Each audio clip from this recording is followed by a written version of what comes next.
Las huestes de Sigmar habían infligido su venganza a través de los páramos de ceniza y más allá. Asfixia, la que una vez fuera provincia indiscutible de las hordas del dios de la sangre, había sido asaltada con tal determinación implacable que sus tierras estériles ahora pertenecían solo a los forjados en la tormenta. Los paladines de los martillos de Sigmar habían luchado como héroes de leyenda, y una de las plagas más fecundas de Nurgle fue eliminada cuando Lord Criptanacido volvió contra ella la ira del devorador de almas Skarbrand. A raíz de ese evento explosivo, las tribus Torogor del archipiélago Tauroi habían sido sacrificadas en un solo instante, y sus cerebros hirviendo a causa de la gran intensidad de la ira demoníaca de Skarbrand. Los años siguientes, los hombres bestia menores de aquella tierra escindida fueron cazados hasta la extinción por los clanes que una vez llamaran presa. Como las bestias cornudas del archipiélago ya no se aseguraban el borde de los páramos de ceniza, los sangrejurados de Asfixia no tenían forma de detener el avance de las falanges sigmarita extendidas contra ellos. En cuestión de un mes, casi todos los usurpadores sedientos de sangre de Asfixia fueron expulsados hasta los mares sulfúricos. Esto, a su vez, drenó el resto de la masa de tierra de la mano de obra que los sangrejurados necesitaban para mantener la fuerza del orden, considerando sus ganancias. Estas tierras eran los antiguos terrenos de caza del poderoso Lord Kul. Los nativos de los páramos de ceniza se levantaron contra sus perseguidores como nunca antes, y los líderes de cada rebelión esperaban que el control del caos acabaría por romperse finalmente. Pero no habían contado con Archaon. Los peones mortales del elegido habían sido bloqueados, superados tácticamente e incluso sacrificados por las Huestormentas y sus aliados, pero no eran los únicos poderes que respondieron a la llamada de Archaon. Los ejércitos Serafón que habían desestabilizado Orbe Infernia se habían disipado, enviados de nuevo a los cielos como motas de energía celestial después de que su maestro Slan Senpantica muriese frente al hacha de Korgos Kul. Una vez limpio el camino a seguir, Kul cruzó el ojo de Nugatoria, y sus elegidos sangrientos siguieron su estela. Emergieron en la tierra del sol preso. Esa tierra ya estaba quemada por el fuego de la guerra. Gracias a los arrebatos de ira de las tribus llamas del mundo, el draco solar encadenado sobre los páramos de ceniza había llameado más brillante que nunca. Oleadas de fuego mágico ardieron en los flancos de Ignas con tanta potencia que obligaron a todos los que le miraban a huir bajo tierra o ser incinerados. Una vez gastadas esas oleadas abrasadoras, las llamas de Ignas quedaron atenuadas, pues incluso un dios bestia puede llegar a agotarse. Archaon juzgó que había llegado el momento de quedarse el dragón solar para sí, y al hacerlo, consolidar su plan de atacar a los propios cielos. La guerra por la isla en forma de media luna, situada bajo Ignas, había comenzado hacía algún tiempo, cuando Kiatanus se unió a su servicio. Archaon había aprendido que el sol que brillaba sobre los páramos de ceniza era en verdad un gran dios bestia. Ni siquiera sus invocadores lívidos más hábiles fueron capaces de llegar a esa masa de tierra flotante protegida por una serie de escudos rúnicos duardinos muy potentes. Con aquellas adjuraciones deformando cualquier tipo de magia hostil, un portal invocado tenía las mismas probabilidades de abrirse en el calor de los fuegos de Ignas que sobre terreno seguro. Indignado, Archaon envió a los círculos de su guardia de Varan para erradicar y destruir las logias matafuego que tenían sus hogares en la isla quemada. Algunos de sus capitanes lo percibieron más como una forma de desfogar su temperamento que como un movimiento estratégico, ya que solo existía una pequeña posibilidad de descubrir la clave para la conquista de la isla creciente y la captura del draco solar. En última instancia, resultó ser el camino correcto, aunque solo Kiatanus sabía por qué. La guardia de Varan de Archaon era una fuerza que no tenía parangón con ninguna otra. Cada jinete con armadura de acero era un campeón de los dioses oscuros, muchos de los cuales habían sufrido mutaciones letales o habían recibido poderes que deformaban la realidad. Se dirigieron a la batalla a lomos de montura daemoniacas que parecían sementales con armaduras, pero eran algo mucho más aterrador. Su número era enorme, ya que Archaon había estado reclamando a los mejores entre los que lucharon por los dioses del caos durante siglos. Al inicio de la era de Sigmar, la guardia de Varan contaba ya con decenas de miles. Ni los matafuegos más valientes eran rivales para estos enemigos de élite. Aunque los duardinos resistieron mucho más de lo esperable, los Fyr fueron arrancados de sus fortalezas y pasados por la espada. Y aún así, la guardia de Varan no podía estar en todas partes a la vez. La isla quemada era enorme, y las tribus de sangrejurados ya no recorrían su desierto en busca de presas, pues ya habían perdido a decenas de miles en la península Azufre. Los guardias Austar, descendientes de sus antepasados Vostar, lograron salir airosos de las batallas que estaban destruyendo su dominio. Se las arreglaron para escapar de la masacre de los suyos, aunque en cuestión de días la guardia de Varan cabalgó en su persecución. Cuando el estruendo de la caballería a la carga inundó el aire, el padre rúnico Aurico invocó el alma ardiente de la tierra y quemó un túnel fundido en el Pico Filón para escapar. Pico Filón era una montaña de cantos rodados de roca magnética que atraía fuertemente cualquier metal no bendecido por los Vaterrunas, obstaculizando gravemente a los asesinos armados que perseguían a los matafuegos, pero sin ralentizar a los duardinos. En lo profundo del pico estaba escondida la runa portal que conducía a la isla del Sol Preso, un portal que no había sido utilizado durante siglos. Usando su runa artesana como llave, el Vaterrunas Dorrik condujo a los últimos duardinos de la isla marchita a través de él. Los guardianes Austar habían regresado al corazón de Vostar por primera vez que se recordara. Tras asentarse de nuevo en la tierra del Sol Preso, los guardianes Austar se unieron a las propiedades Vostar de esa isla en una ceremonia formal. Una vez se hubo instalado, Dorrik dedicó cada hora de su tiempo a lo que él consideraba su deber sagrado, la forja de Auriak, la runa magistral de vinculación. Auriak era un icono de la propiedad. El ancestral duardino la había utilizado para reclamar el dominio sobre esas tierras saturadas de magia que tenían conciencia. Se le había hallado insuficiente durante la doma del Krakatoa, el gran volcán, y desde la erupción resultante había caído en desgracia. Su leyenda fue perseguida únicamente por Dorrik. Cuando le preguntaban por qué trabajaba tan afanosamente para crear a Auriak, Dorrik no decía nada, y su expresión se volvía tan oscura que nadie se atrevía a decir nada al respecto. Hizo grandes esfuerzos para ocultar la verdad. En secreto, estaba trabajando para perfeccionar la contrarruna, un símbolo que ya había escrito en 2 de las cadenas forjadas de Grundy que sujetaban a Ignas. Aunque las runas de desvinculación no tenían la menor posibilidad de deshacer por sí solas la magia de Grundy, seguían siendo blasfemias de magnitud condenatoria. Si el herrero rúnico rebelde hubiese sido capturado, habría sido condenado a ahogarse en vitriolo en cuestión de una hora, pero los duardinos siempre han sido expertos en mantener sus secretos, y para cuando la tormenta de Sigmar golpeó, la tarea secreta ya había sido acabada. El plan terrible del herrero rúnico empezó a cosechar sus frutos cuando Ignas empezó a sufrir espasmos violentos por las oleadas de rabia que surcaban las llamas del mundo. El dios bestia luchó contra sus esposas con tal pasión que las pequeñas debilidades introducidas por las runas de desvinculación de Dorrik resultaron ser críticas. Sobrecalentadas debido a la ira de Ignas, las cadenas debilitadas por las runas se rompieron en medio de grandes estallidos y cayeron como serpientes sin cabeza en medio de una cacofonía metálica ensordecedora, haciendo añicos las gigantescas manivelas que las mantenían en su sitio y desplumándose sobre la isla marchita. Impactaron sobre la extensa masa de tierra con la fuerza suficiente como para excavar abismos profundos en el suelo.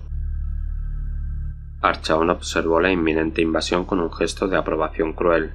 Los dominios matafuegos de la isla creciente eran enemigos poderosos, y junto a los duardinos se contaban por millones, pero aún así, él se sentía seguro de la victoria.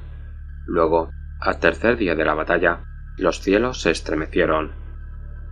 Relámpagos crepitaron a través de las nubes en explosiones de llamas azuladas, y rayos meteóricos ardieron con un brillo cegador mientras iban impactando en cada campo de batalla.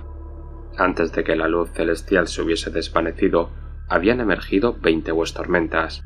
La guardia dracotiana de Sigmar se sumergió en la lucha, y la guerra se intensificó una vez más.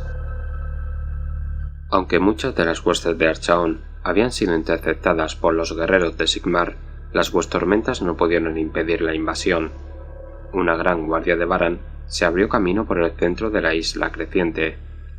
Fueron recibidas por emboscadas tendidas hacía mucho tiempo, con los matafuegos cargando sobre los bordes de calderas largo tiempo inactivas y emergiendo a través de bocas volcánicas para atacar a millares. Cientos de invasores fueron acuchillados desde sus sillas de montar por los resueltos duardinos. Las tropas avanzadas de esos ejércitos de guardia de Varan fueron eliminadas en la tierra árida y sus cadáveres arrojados desde el borde de la isla. Pero a medida que más y más campeones de Archaon se abrían paso hasta las cadenas de Ignas para incorporarse a la batalla, los matafuegos se vieron obligados a retroceder lentamente. Peor aún, un destino oscuro pendía sobre ellos, porque Archaon nunca había tenido la intención de que sus hordas elegidas luchasen sin apoyo. El elegido clavó las espuelas en el cuello de su corcel daemonio Dorgar, y la bestia quimérica empezó a gritar con sus 3 fauces. Desde Orbe Infernia, 100 ejércitos de daemonios unieron sus voces en respuesta, regocijándose en previsión de la matanza que les esperaba.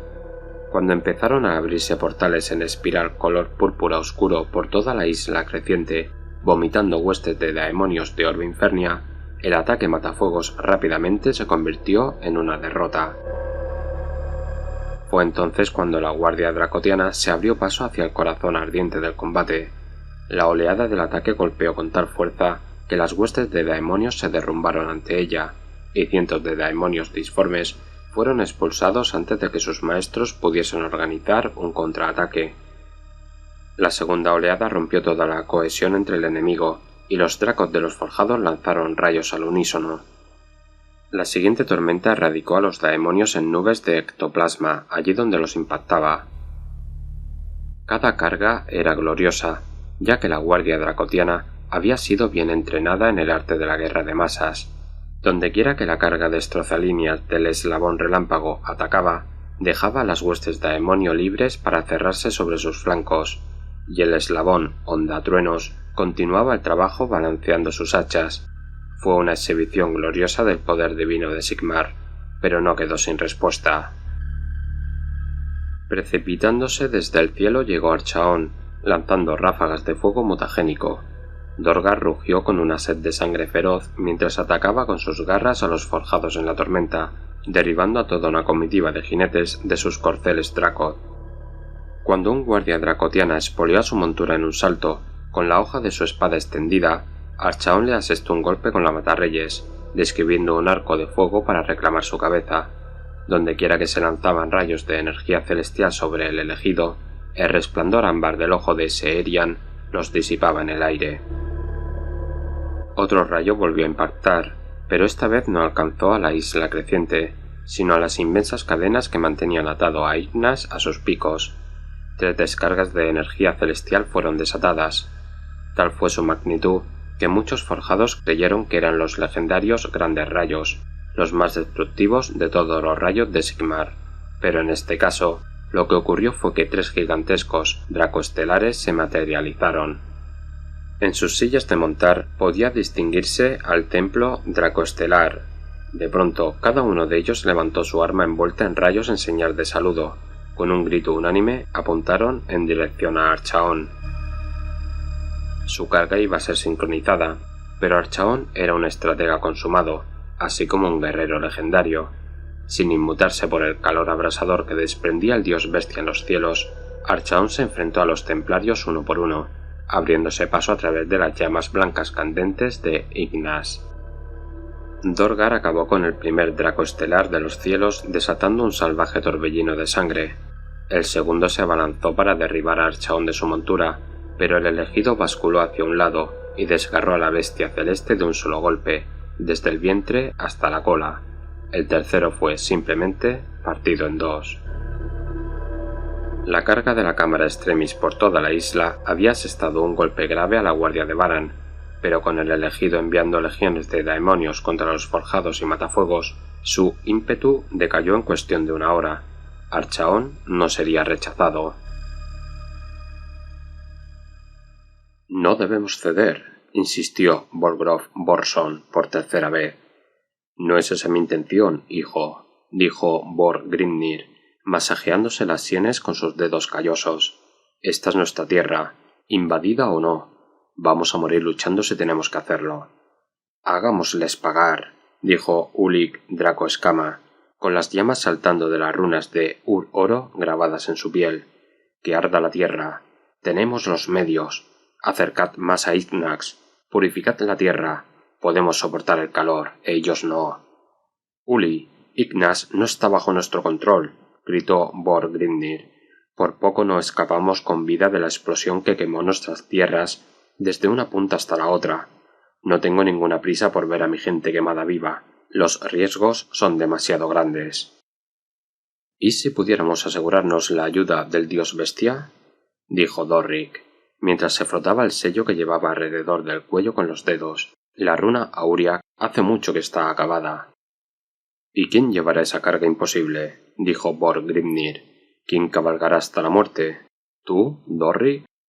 Transcurrió un largo momento de silencio hasta que Bolgrov Borson habló. «Iré yo», dijo, acariciando el hocico de su Magmadrot. «Subiré hasta el dios encadenado a lomos de mi noble Garraka. Dudo que lo haga solo». Tras él, los 4 hermanos de Bolgrov levantaron sus hachas, gritando en asentamiento. Borgrimnir miró a sus hijos, orgulloso y fiero, y sintió que algo se marchitaba en su interior. «Id, hijos míos», susurró mientras tomaba su hacha y se dirigía a la puerta. «Id a vuestras muertes». De este modo, los matafuegos del sol preso se dirigieron a su última batalla. 60 Magmadrot avanzaron pesadamente entre ellos, atraídos desde sus guaridas en el glaciar resplandeciente, y listos para la guerra. 4 ejércitos duardinos marcharon por los valles de la isla creciente, uno hacia cada una de las grandes correas que sujetaban las cadenas restantes del Draco. Los berserkers Furiadusto cantaron alabanzas a Grimnir a la cabeza de cada uno, y sus cantos fueron seguidos por columnas de miles de matafuegos a su paso. Allí donde una hueste de Aemonio o guardia de Varan se movía para interceptarlos, las fuerzas del caos eran eliminadas por las cargas de los guerreros coronados de fuego, pues cuando un duardino se dispone a enfrentarse a su destino, solo un insensato se atrevería a interponerse en su camino. Los restantes príncipes de los ejércitos de Aemonio los miraban con recelo, pero su atención se limitaba a sus propias batallas contra las huestormentas. Incluso Archaon, su mente maestra, estaba ocupado masacrando a sus víctimas y no adivinó su intención. Antes de que el día acabase, cada una de las grandes correas estaría en manos de los matafuegos, y los cabestrantes de vapor de lava que apretaban las cadenas de Ignax cobrarían vida. La luz rojiza proyectada por las llamas de Ignax se hizo más y más brillante a medida que estrechaban la distancia hasta ella. El aire sofocante se había calentado hasta el punto de que podía hervir la sangre de un hombre. Archaon, dándose cuenta de la estratagema de los matafuegos, envió a los más rápidos de sus demonios para que atacasen a sus guarniciones. Bestias con garras de escorpión y carros con ruedas de pinchos de eslanes se precipitaron por las tierras abrasadas por el calor, solo para ser recibidos por un muro de lava de 1 milla de largo, enviado desde los picos de magma por los guardafogones aurios.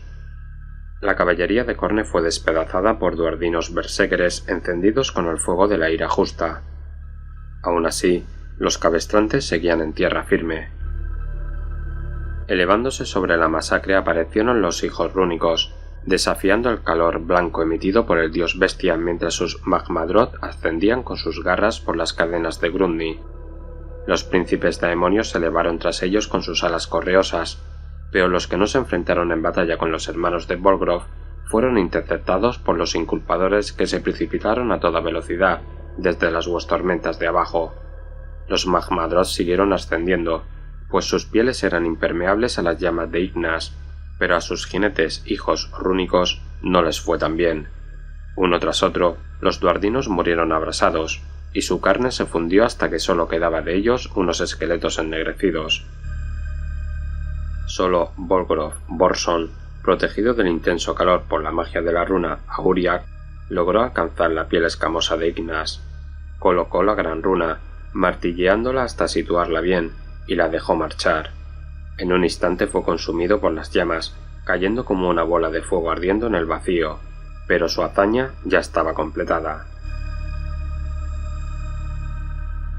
Los fuegos de Ignax crecieron tan cerca de la Tierra del Sol preso que el propio suelo ardía. Adoradores del caos, demonios y forjados en la tormenta se quemaban con ella por igual. Los matafuegos se habían retirado bajo tierra para poner en funcionamiento runas ancestrales que les hacían inmunes a las llamas de Ignas, mientras que los que se atrevían a adentrarse en sus tierras morían abrasados por las llamas. Cada alma de la isla creciente que no adorase a Grimnir era incinerada, desterrada o reducida a cenizas malolientes. Todas las almas excepto la de Archaon, ya que las protecciones desplegadas sobre él impedían que nadie pudiera matarle tan fácilmente. Con la ira de Ignas agotada temporalmente, Archaon hizo su movimiento. Dorgan le llevó junto a la bestia zodiacal con el cráneo del tamaño de una isla, para que Archaon pudiera llevar la matarreyes a la frente de la monstruosidad.